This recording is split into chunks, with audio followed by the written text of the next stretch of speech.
परमेश्वर कबीर देव जी ने 600 वर्ष पहले उस अपनी सच्चिदानंद घन ब्रह्म की वाणी में, कबीर वाणी में कहा है, कबीर अक्षर पुरुष एक पेड़ है, निरंजन वा की डारे, तीनों देवा शाखा है, भाई पात रूप संसारे। एक के श्लोक में, एक के सेंटेंस में, अमृतवाणी में परमात्मा ने पूरा ज्ञान समझा दिया। अब ये तो आपने पढ़ लिया प्रथम मंत्र 15वें अध्याय का, ये देखिएगा। अब दूसरा पढ़ाते हैं, अध्याय नंबर 15 पंचदशो है और इसका प्रथम मंत्र आपने पढ़ लिया। आदि पुरुष परमेश्वर मूल वाले, ऊर्ध मूलम माने ऊपर को जड़ वाले और नीचे को अध शाखम, नीचे को शाखा वाला। यह संसार रूपी पीपल के वृक्ष को अविनाशी कहते हैं। और जिस वेद नहीं, इसके विभाग आदि पत्ते हैं। और उस संसार वृक्ष को जो पुरुष, जो व्यक्ति मूल सहित, जड़ से लेकर पत्तों सहित तत्व से जानता है, वह वेद के तात्पर्य को जानने वाला है, अर्थात वह तत्वदर्शी संत है। अब दूसरा इसमें लिखा है कि उस संसार वृक्ष की तीनों गुण, रूप, रजगुण ब्रह्मा, सतगुण विष्णु, तमगुण शिवजी रूपी ये विषय पर वाला, ये विषय विकारों की शाखा हैं, शाखाएं। अध्य माने नीचे और ऊर्ध्व माने ऊपर, प्रस्ता माने फैली हुई है। ये मनुष्य लोक में कर्मों के अनुसार बांधने वाली मूलानी माने मुख्य कारण है। ये जड़ नहीं है, कर्मानुबांधनी यानी मुख्य कारण है। यह हमें कर्मानुसार ब्रह्मा विष्णु महेश ही यहाँ बांध कर रखते हैं, इन्हीं के अंतर्गत हैं हम। नीचे और ऊपर फैली व्याप्त हैं, सब लोकों में नहीं, पृथ्वी लोक, स्वर्गलोक और पाताल लोक, 3 लोकों को ऊपर इनकी व्यवस्था है। अब तीसरे में कहा है, इस संसार वृक्ष का स्वरूप जैसा कहा है वैसा यहाँ विचार काल में नहीं पाया जाता, वैसा नहीं पाया जाता। अपने आत्माओं, श्रीमद् भगवत गीता अध्याय नंबर 4 के श्लोक नंबर 34 में कहा है कि गीता ज्ञानदाता कहता है, मैं इस पूरे अध्यात्म ज्ञान से परिचित नहीं हूँ, इसलिए तत्वदर्शी संतों के पास जा, उनसे उस परमात्म तत्व की जानकारी जान जो गीता ज्ञानदाता से अन्य है। तो यहाँ भी उस बात को फिर पुनः दोहरा रहा है कि इस संसार वृक्ष का स्वरूप जैसा कहा गया है वैसा यहाँ विचार काल में नहीं पाया जाता। यानी तेरे और मेरे इस गीता जी के डिस्कशन में, इस गीता जी के वर्णन में मैं आपको कंप्लीटली नहीं बता सकता, क्योंकि मैं नहीं पा रहा हूँ उसके आदि और अंत को। इसलिए तत्वदर्शी संत की खोज कर यहाँ वो स्पष्ट कर रहा है। अब फिर देखिएगा, श्रीमद् भगवत गीता हम अध्याय नंबर 15 पढ़ रहे हैं। अध्याय नंबर 15 का श्लोक नंबर अब हम 3 पढ़ रहे हैं। इस संसार वर्ष का स्वरूप जैसा कहा है वैसा यहाँ विचार काल में नहीं पाया जाता, क्योंकि न तो इसको आदि है और न अंत है। गीता ज्ञानदाता कहता मुझे नहीं पता इसके आदि और अंत का, और न इसकी अच्छी प्रकार से स्थिति है। इसलिए इस सुविरुद्ध मूलम, अति दृढ़ मूल वाले, ये नहीं अति दृढ़ माने क्योंकि ऊपर जो जड़ है वो मूल मालिक है, वो सनातन परम धाम है, वो अविनाशी है। इसलिए सुविरुद्ध मूल वाले, अति दृढ़ मूल वाले, जड़ वाले संसार रूपी पीपल के वृक्ष को दृढ़ेन यानी दृढ़, असंग शस्त्रेन वैराग्य रूप शस्त्र द्वारा काटकर नहीं, उस तत्व ज्ञान रूपी शस्त्र द्वारा काटकर यानी उससे समझकर, असंग शस्त्रेन यानी तत्व ज्ञान रूपी शस्त्र से काटकर उससे समझकर, उसके पश्चात अब चौथे में 15वें अध्याय के चौथे में स्पष्ट कर दिया है, ये चौथा श्लोक है 15वें अध्याय का। उसके पश्चात उस परम पद रूप परमेश्वर को भली भांति खोजना चाहिए, जिसमें गए हुए पुरुष यानी साधक फिर लौटकर संसार में नहीं आते, और जिस परमेश्वर से इस पुरातन संसार वृक्ष की प्रवृत्ति विस्तार को प्राप्त हुई है, अर्थात जिस परमेश्वर ने इन सर्व ब्रह्मांडों की रचना की है, उसी आदि पुरुष परमेश्वर की नारायण के मैं शरण हूँ। गीता ज्ञानदाता कहता है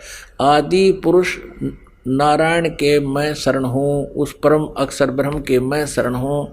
इस प्रकार दृढ़ निश्चय करके उस परमेश्वर का मनन और निधि ध्यान करना चाहिए।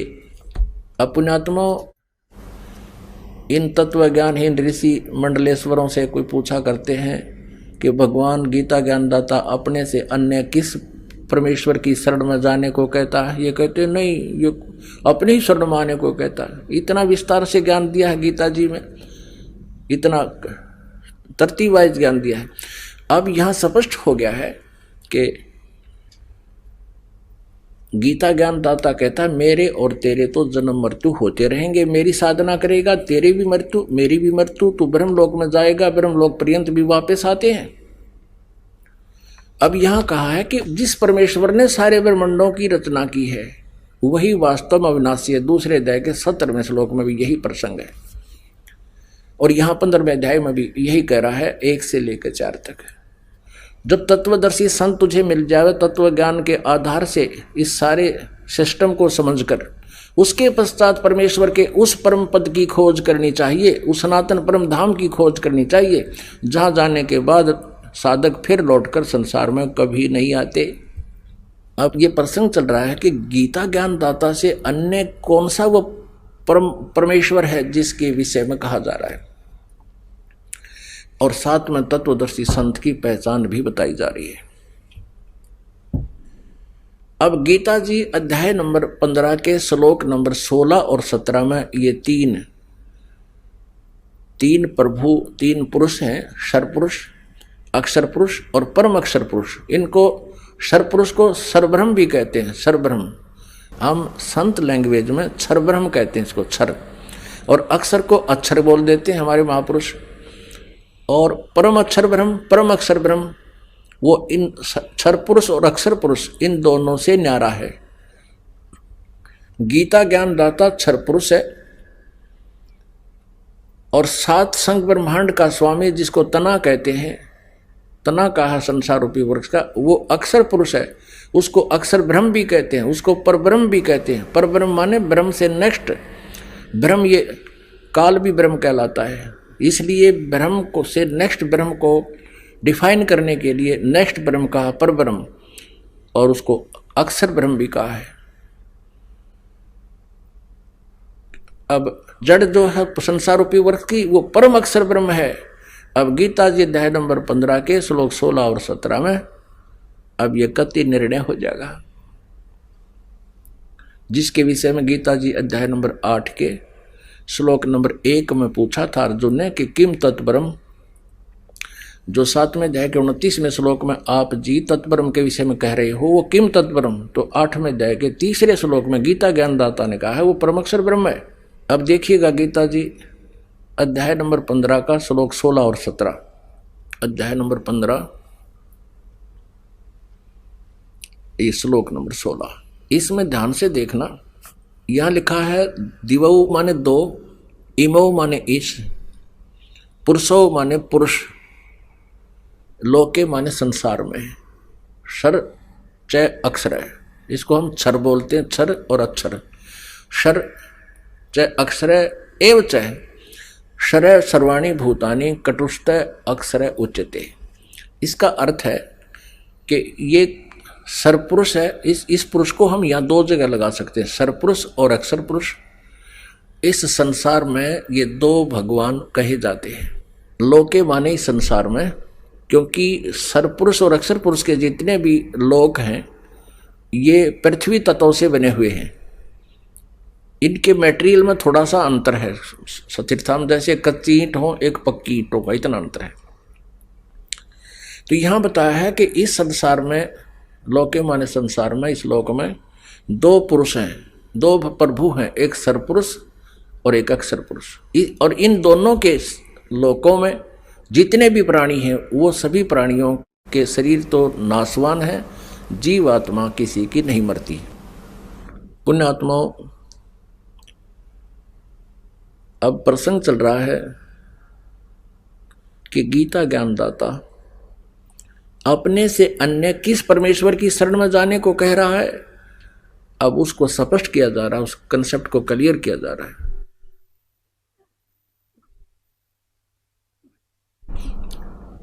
अब यहां आपने स्पष्ट पढ़ लिया, 16 में कहा कि दो पुरुष हैं, सरपुरुष और अक्षर पुरुष, और इनके लोकों में भी जितने प्राणी हैं उनका स्थूल शरीर नाशवान है, इनका भी नाशवान है। इसलिए तो और जीवात्मा किसी की मरती नहीं। इसलिए 17वें श्लोक में स्पष्ट किया 15वें अध्याय में कि उत्तम पुरुष तु अन्य परमात्मा इति उदाहरते, और ये लोग तरम आविश्य विवर्ती अवैश्वर है। अब सरपुरुष अक्षर पुरुष भी अविनाशी प्रभु कहलाता है, लेकिन 17वें में कंसेप्ट क्लियर करना किया है कति कि वो है वास्तव में अविनाशी परमात्मा।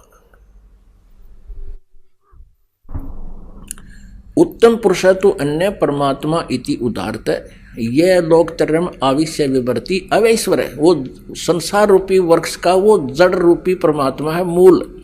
जिस जैसे तना पेड़ को जड़ से मूल से आहार पहुंचता है, यानी पूरे वृक्ष की परवरिश मूल से होती है, जड़ से होती है।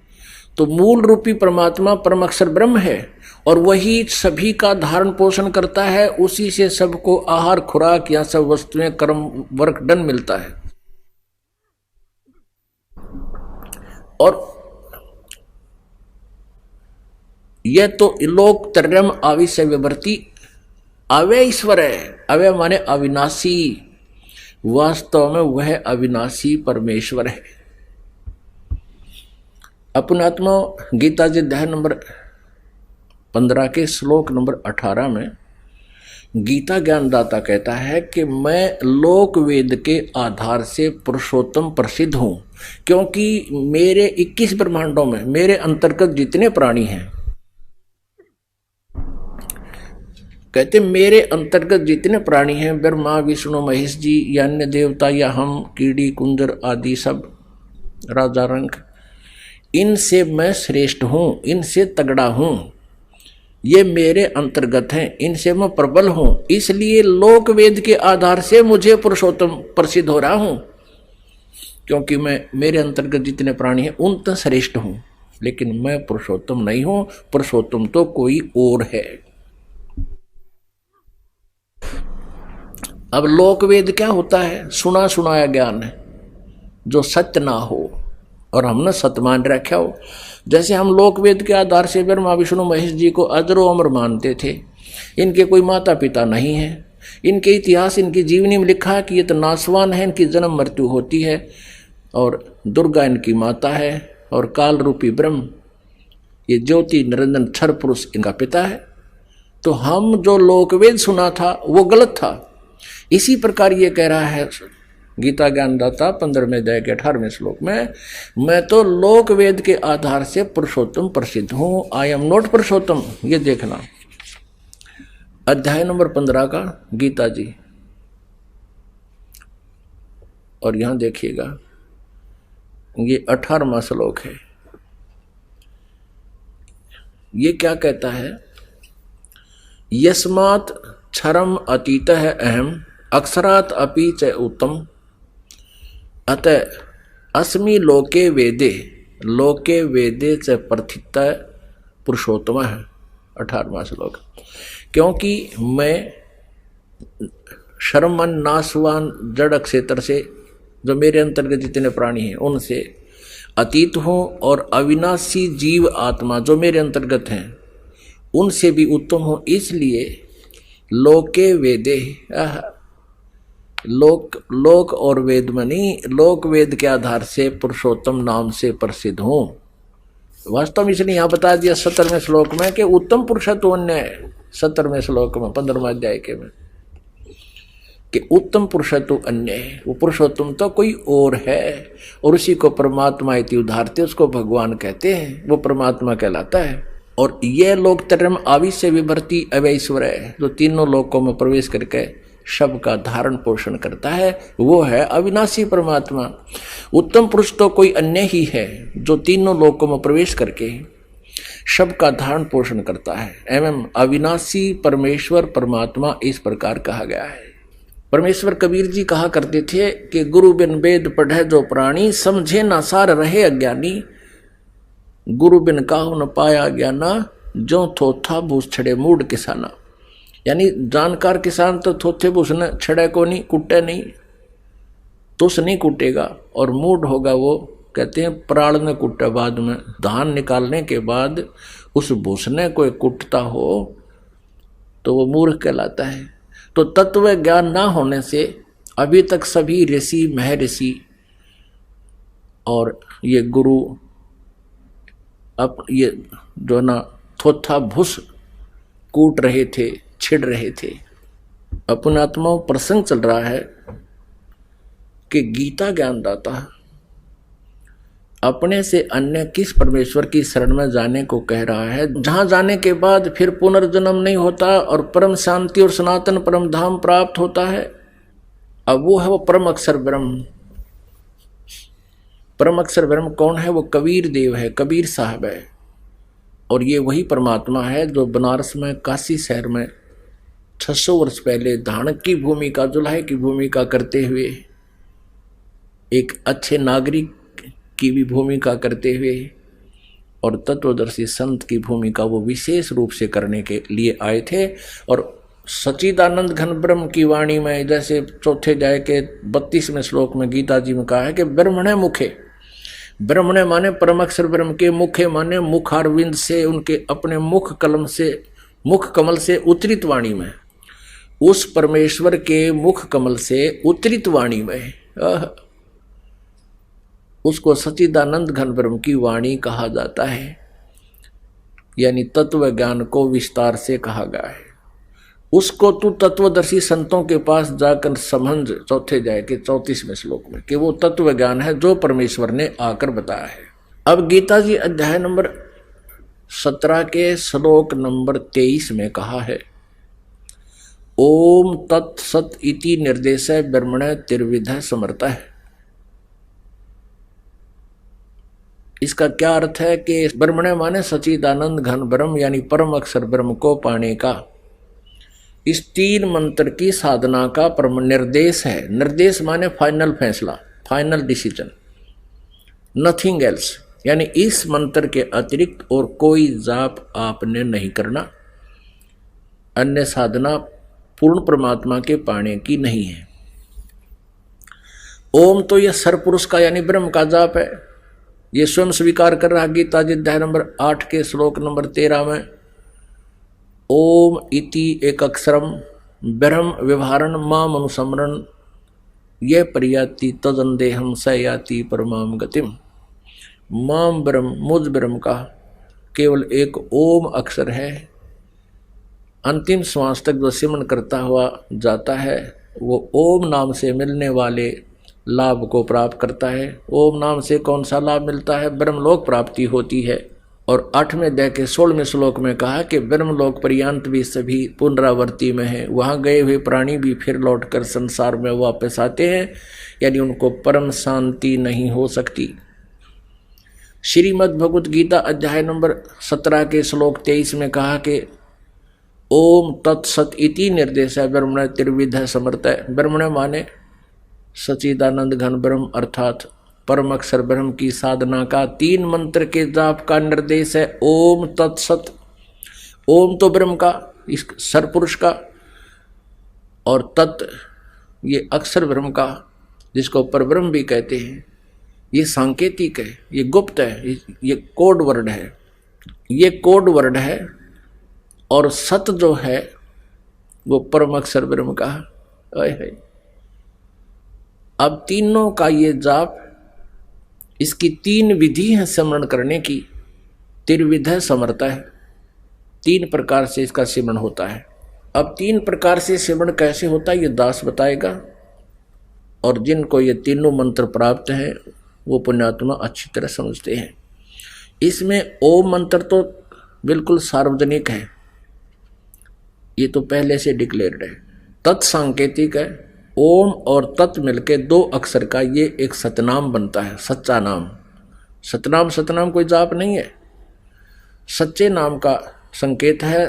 तो ये 2 अक्षर का सतनाम बन जाता है। इसको श्वास ओ श्वास से इसका सिमरन करना होता है। और फिर इस सतनाम के साथ एक ये सत मंत्र सांकेतिक है, ये और जोड़ा जाता है, फिर ये 3 मंत्र का इकट्ठा ही जाप बन जाता है। इस प्रकार सच्चिदानंद घन ब्रह्म की प्राप्ति होती है, भक्ति होती है। अब हम आते हैं गीता जी अध्याय नंबर 8 के श्लोक नंबर 1 से लेकर 10 तक आपको रूबरू कराते हैं।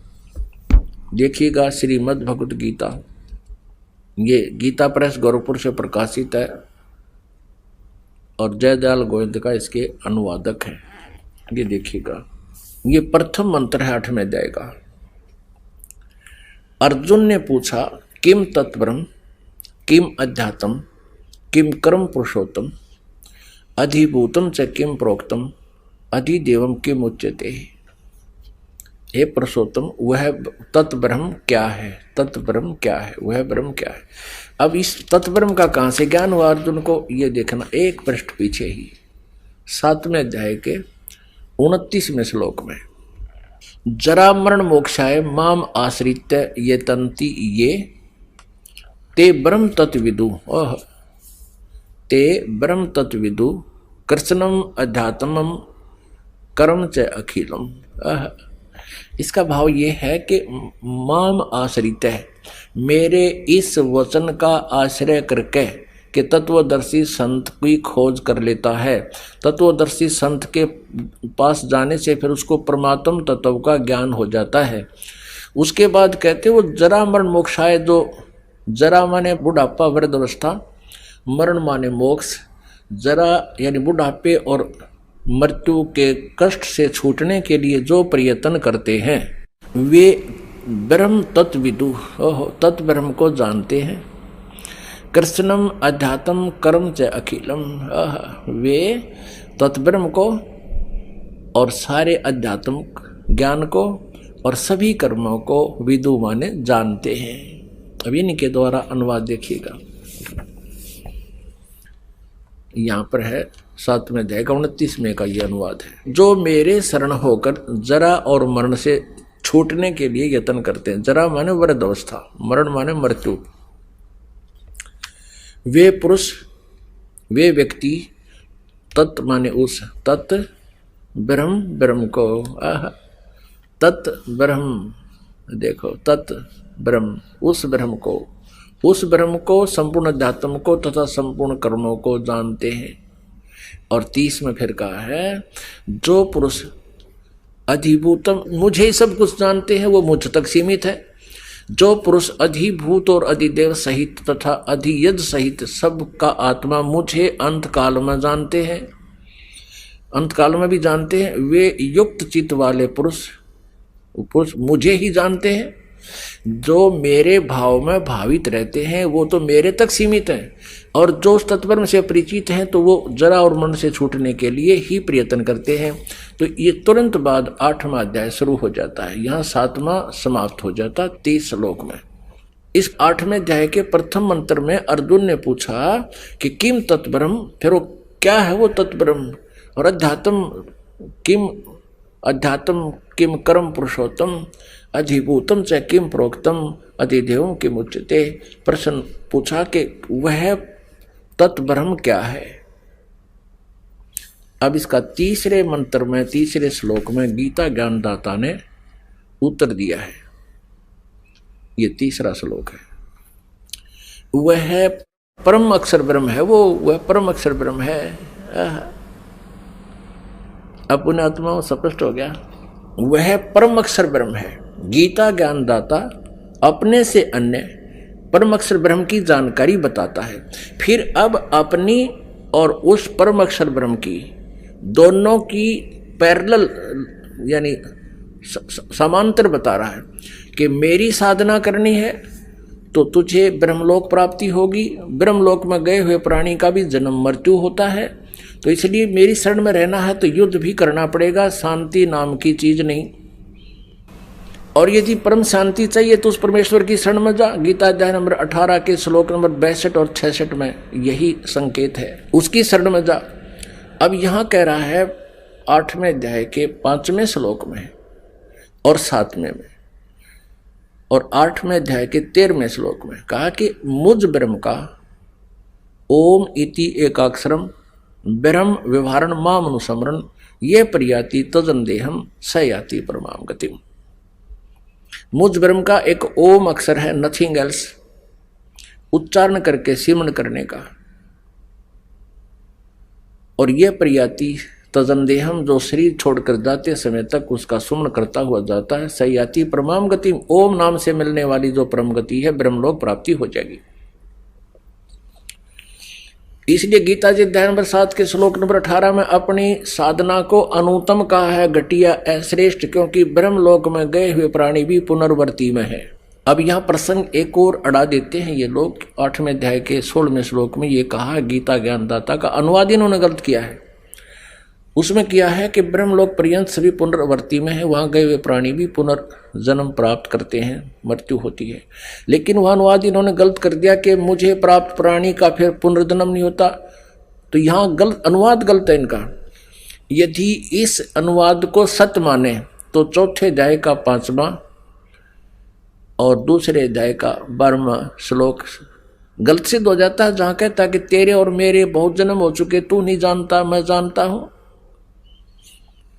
तो यह अनुवाद गलत है। तो यहाँ ये आपको भ्रमित कर सकते हैं, इसलिए कंसेप्ट सारे क्लियर करने पड़ रहे हैं। अब हम आते हैं कि गीता ज्ञानदाता 8वें अध्याय के 5वें और 7वें और 13वें श्लोक में कहता है कि मेरा ओम एक अक्षर है, एक ब्रह्म ओम मंत्र है, और जो इसकी साधना करता है, इससे ये मेरी साधना का मंत्र है। तो कहते तू मेरी साधना कर और मुझे ही प्राप्त होगा, पर युद्ध भी करना पड़ेगा, युद्ध भी कर, मेरा स्मरण भी कर। गीता जी अध्याय नंबर 8 के श्लोक नंबर 6 में कहा कि ये नियम है कि अंत समय में जो जिसकी साधना करता हुआ जाता है उसके भाव में भावित रहता है, उसी में उसी की आस्था बनी रहती है। परमात्मा ने अपनी सच्चिदानंद घन ब्रह्म की वाणी में कहा है, तत्व ज्ञान में कहा है कि जहां आशा ता बासा होई, मन कर्म वचन सुमरियो सोई। जहां अंत समय में तेरी आस्था रहेगी वहीं तेरा जन्म होगा, जहां आशा रहेगी। अब हम परम अक्षर ब्रह्म में आस्था बनाएंगे तो उसको प्राप्त हो जाएंगे, और जो ब्रह्म में आस्था रखते हैं तो ब्रह्म लोक चले जाएंगे, उसकी साधना ठीक करते हैं तो। और जो करते हरे राम हरे कृष्ण राधे श्याम राधे राधे श्याम मिलाते और वो आशा करते हैं ब्रह्म लोक जाने की, सपने में भी नहीं जा सकते। वो तो ओम एक अक्षर है, और वो भी पूरे संत से लेकर जो अधिकारी हो उससे लेकर जाप करने से ही वो लाभ भी तब प्राप्त होगा। अब यहाँ स्पष्ट हो गया 8वें अध्याय के 13, 5 और 7 मंत्र में कि तू मेरा सिमरण कर मुझे प्राप्त होगा। देखिएगा आपके रूबरू कराते हैं पवित्र सदग्रंथ को। 8वें अध्याय का ये 5वां मंत्र है, जो पुरुष अंत काल में भी मुझको ही स्मरण करता हुआ शरीर को त्याग जाता है वह मेरे साक्षात स्वरूप को प्राप्त होता है, इसमें संशय नहीं है। ये साक्षात स्वरूप अनुवाद गलत किया इन्होंने। उसने तो प्रतिज्ञा की है कि मुझे वो प्राप्त कर नहीं सकता, लेकिन ब्रह्मलोक जा सकता है। मत भावम, मेरे भाव में भावित रहता है, मेरे भाव को प्राप्त होता है, यानी मेरे में आस्था रह जाती है। और 6 में कहा है 8वें अध्याय के 6 श्लोक में कि हे कुंती पुत्र, अंत काल में जिस भी भाव को स्मरण करता हुआ शरीर का त्याग करता है उसको ही प्राप्त होता है, सदा उसी के भाव से भावित रहता है। तत्भावम भावती, ये भाव माने उसी के भाव में भावित रहता है। यहाँ इन्होंने अनुवाद गलत कर दिया है कि मेरे साक्षात स्वरूप को प्राप्त होता है, 5वें में गलत किया है। स मत भावम, मेरे भाव में रहता है, मेरे में उसकी आस्था रहती है। यहाँ स्पष्ट हो गया है ये 6 में, वो तत्भावम भावती, वो उसी भाव में भावित रहता है, यानी उसी में आस्था रहती है। अब 7वें में कहा है, हे अर्जुन, सब समय में मेरा स्मरण कर और युद्ध भी कर। स्पष्ट कहता है मेरे शरण में रहना तो युद्ध करना ही पड़ेगा, कंपलसरी है, तुझे शांति नहीं हो सकती। इसलिए सब समय में मेरा स्मरण कर और युद्ध भी कर। इस प्रकार मुझ में अर्पण किए हुए मन बुद्धि से युक्त होकर निसंदेह मुझको ही प्राप्त होगा। अब पुण्यात्माओं, ये तत्व ज्ञानहीन प्राणी कहा करते,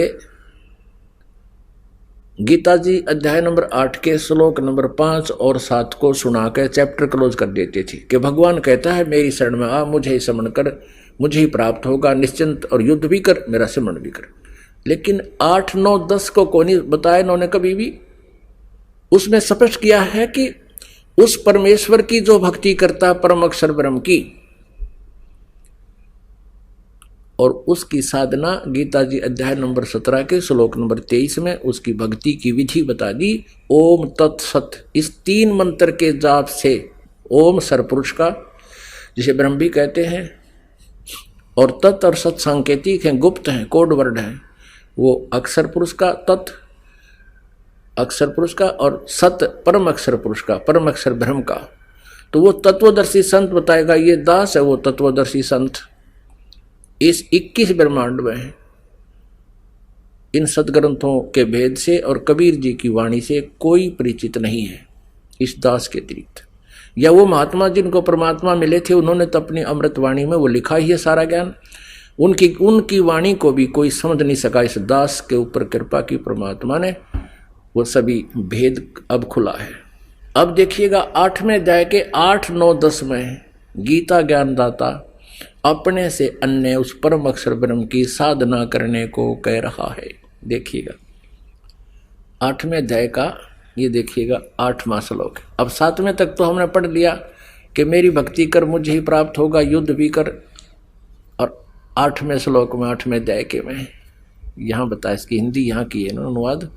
हे पार्थ, यह नियम है कि परमेश्वर के ध्यान के अभ्यास रूप से योग युक्त, यहाँ ध्यान नहीं है, ये अनुवादकर्ता ने अपनी तरफ से अपना ध्यान अड़ा दिया। अभ्यास योग युक्तेन, अभ्यास कौन सा? साधना।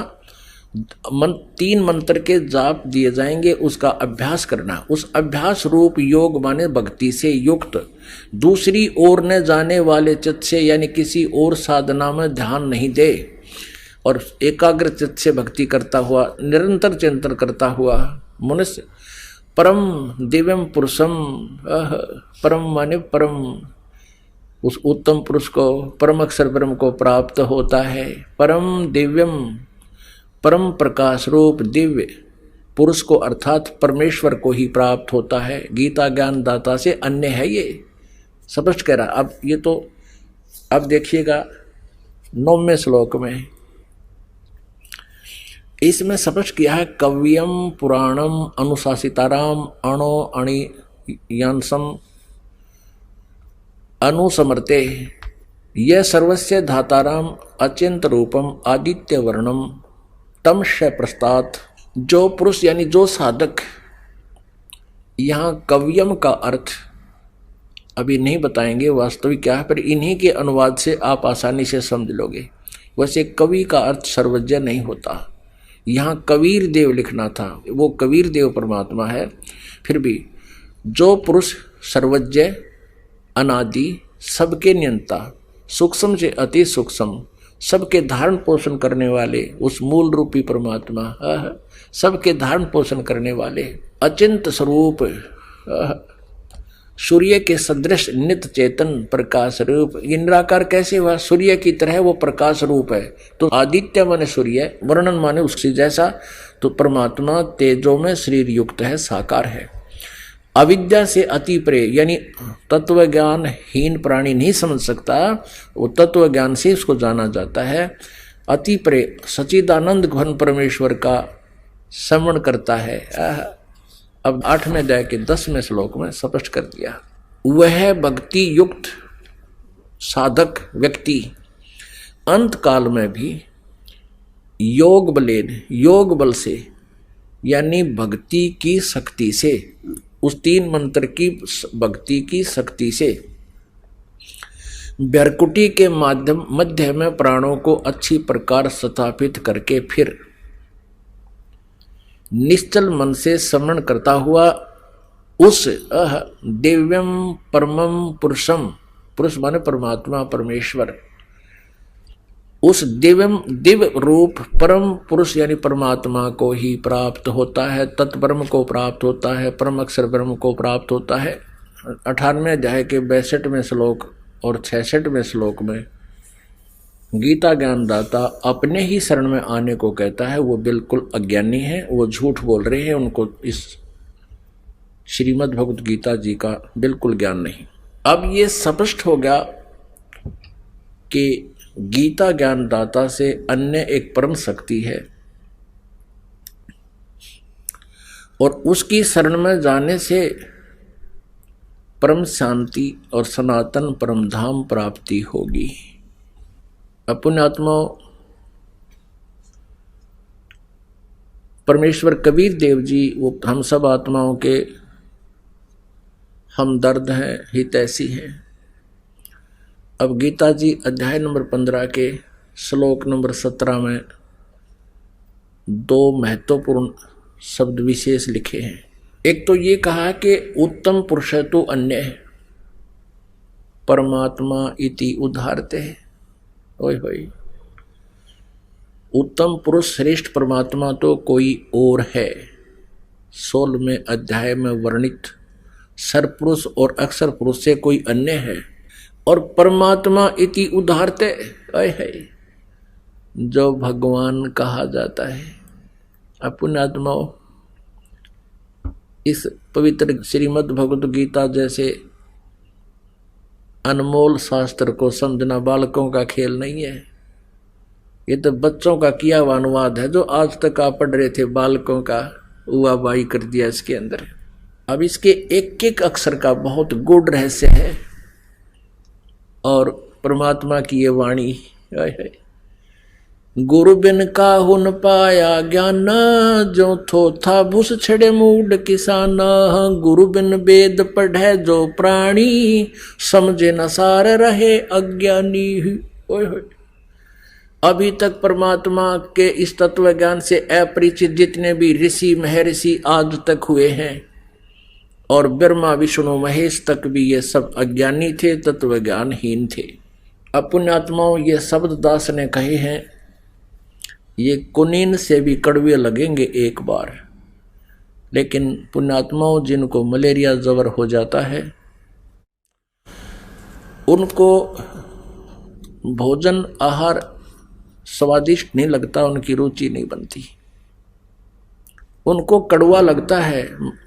मनुखा दाख भी कड़वी लगती है, रोटी भी कड़वी लगती है, और सेब संतरे भी कड़वे लगते हैं, कटु लगते हैं। अब ना रोटी कड़वी है, ना सेब कड़वे हैं, और ना मनुखा दाग कड़वी है। उस मलेरिया जवर ने उनके शरीर की व्यवस्था को कंडम कर दिया, इतना बिगाड़ दिया कि मीठी वस्तु भी कड़वी लगती है। अब उसका ट्रीटमेंट क्या है कि कड़वी कुनीन ही खानी पड़ेगी, जिससे ना चाहते भी फांकी मारनी पड़ेगी, ताकि वो जवर उतरे और फिर रोटी वैसे ही स्वादिष्ट लगे। तो ये अज्ञान रूपी जवर हो गया आप जी के। अब ये तत्व ज्ञान रूपी कुनीन आपको खिलाई जा रही है, तो इसको आप स्वीकार नहीं कर रहे। ये रोटी थी खाने की प्रतिदिन परमात्मा का ये तत्व ज्ञान, और ये आज हमें अच्छा नहीं लग रहा, नहीं सवारा, क्योंकि हम कबीर जी को भगवान मानने को तैयार नहीं। क्यों नहीं तैयार? क्योंकि अज्ञान रूपी जवर से हम पीड़ित हैं, और उस अज्ञान रूपी जवर को हटाने के लिए ये तत्व ज्ञान रूपी कुनीन खानी पड़ेंगी। ये कड़वी लगे तो भी खानी पड़ेंगी, नहीं तो ये जवर नहीं समाप्त होगा। तो ये दास ने जो शब्द बोला है कि ब्रह्मा विष्णु महेश नासवान, और ये तत्व ज्ञानहीन, सतयुग से लेकर आज तक ये सारे अज्ञानी तत्व ज्ञानहीन थे, ये वेद ज्ञानहीन थे, इनको वेदों का पता नहीं था। तो ये कुनीन है, और आप जी को ये खानी पड़ेगी यदि ये अज्ञान नाश कराना है, इस अज्ञान रूपी जबर का नाश कराना है, तो आपने खानी पड़ेगी। अब आपको खिलाएंगे आराम से और सदग्रंथों में प्रमाणित करेंगे, आप आराम से ग्रहण करोगे। क्योंकि बालक होते हैं ना बच्चे, उनको तो माता पिता या डॉक्टर जबरदस्ती कुनीन किसी वस्तु में घोल घाल कर जबरदस्ती पिलाता ही पिलाता है। और जब बच्चे समझदार होते हैं और बड़े होते हैं, जो उनको पता भी है कि कड़वी है, और वो फिर भी खा जाते हैं, उनको पता खाना ही पड़ेगा। तो इसी प्रकार आप जी, आप समझदार हो गए हो, बालक नहीं हो, आप जिन या कुनिन खानी पड़ेगी। अपुण्यात्माओं तत्व ज्ञान रूपी अमृत बरसे और ऊपर तो भगवान बरसे। देख दो दो मौज मचा रखी। अपुण्यात्माओं ये कंसेप्ट आपको क्लियर करना पड़ेगा कि ये गीता जी अध्याय नंबर 15 के श्लोक नंबर 17 में कहा है, उत्तम पुरुष तो अन्य परमात्मा इति उदाहरते ये लोग तरम आविश्य विभर्ति अवैश्वर है। अब इसमें परमात्मा कहा गया है, ये शब्द बोला है। एक उत्तम पुरुष तो अन्य, ये दो शब्द जो परमात्मा के ने इस गीता जी के अध्याय नंबर 15 के श्लोक 17 में कही, ये बहुत विचारणीय है। यानी श्रेष्ठ परमात्मा तो ऊपर वर्णित दोनों से कोई अन्य है और वही परमात्मा कहा जाता है, उसी को परमात्मा कहते हैं। अब परमात्मा की डेफिनेशन समझनी पड़ेगी अपने को। परमात्मा उसको कहते हैं भगवान को।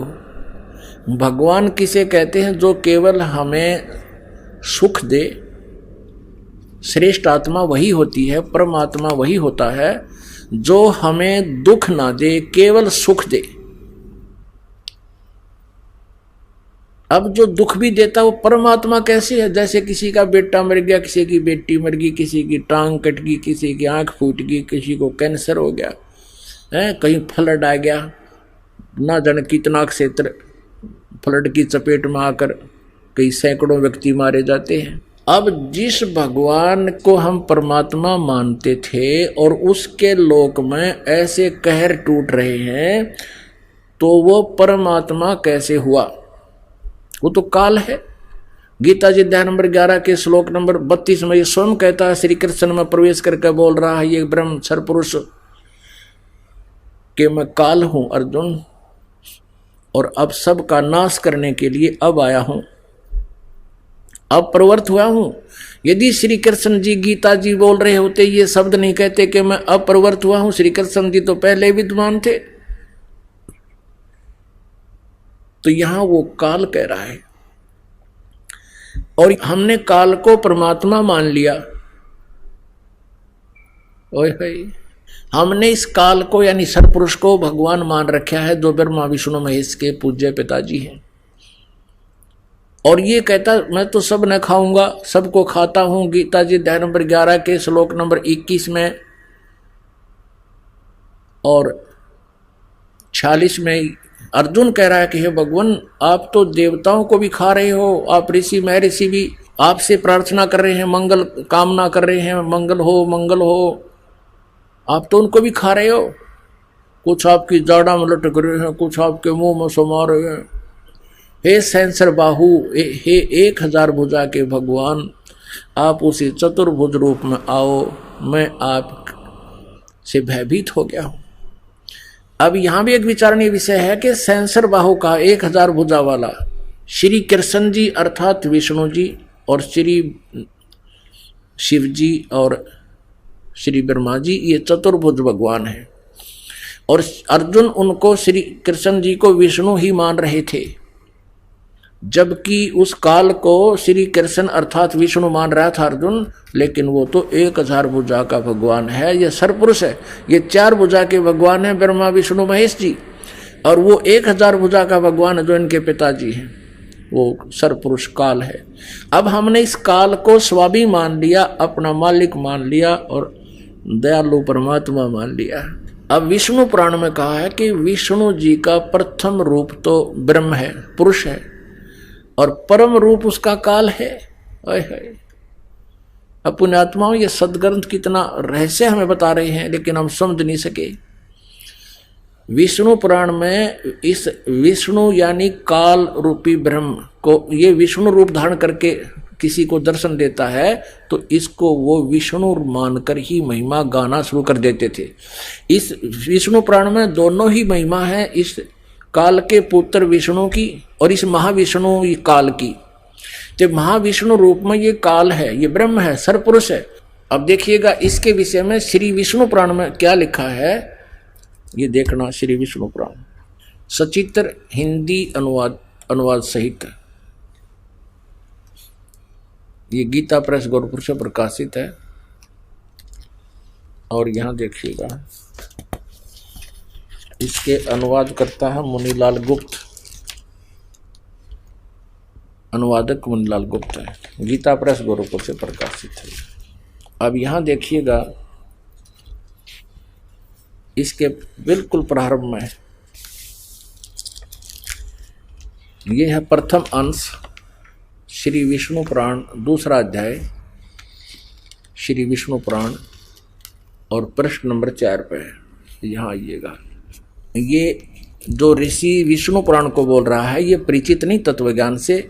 यहाँ इसको कहते हैं हे दिवस, परब्रह्म का प्रथम रूप पुरुष है।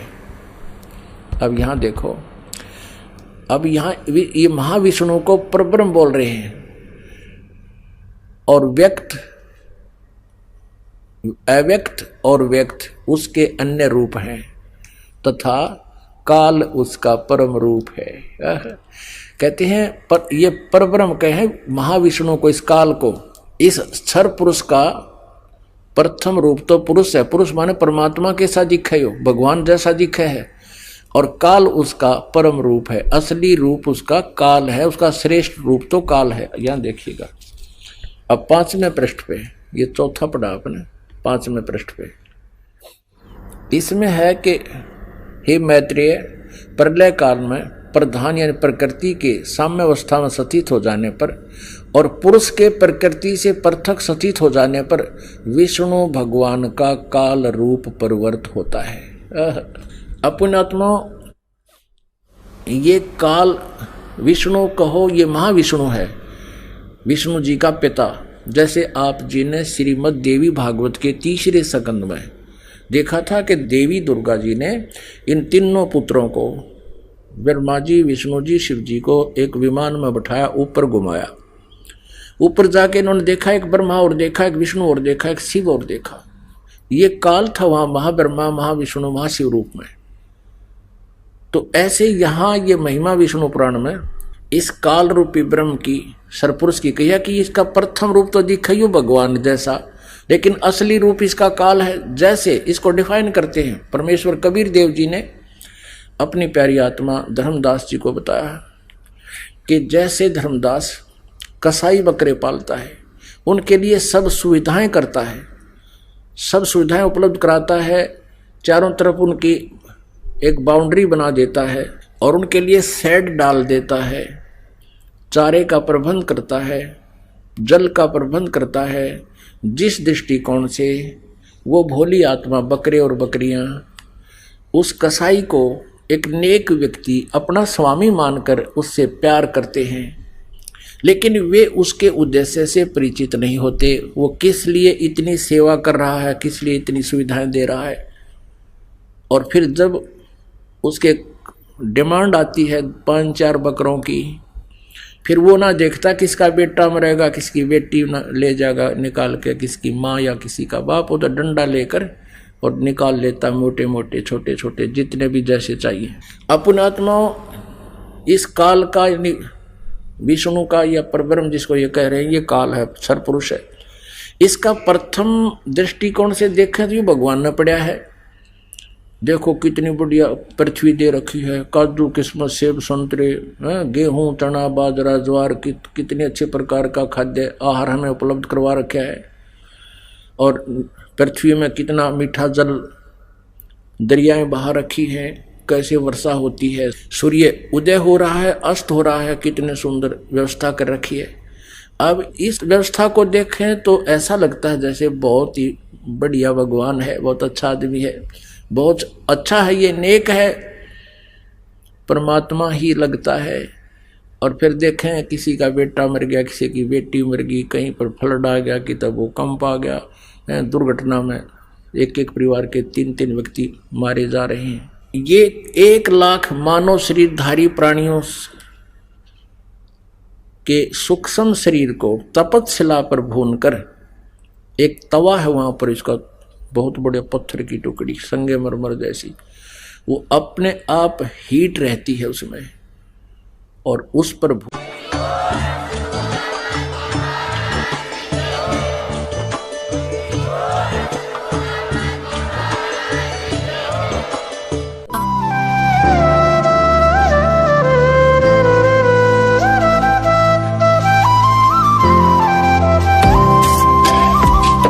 तत्सहि।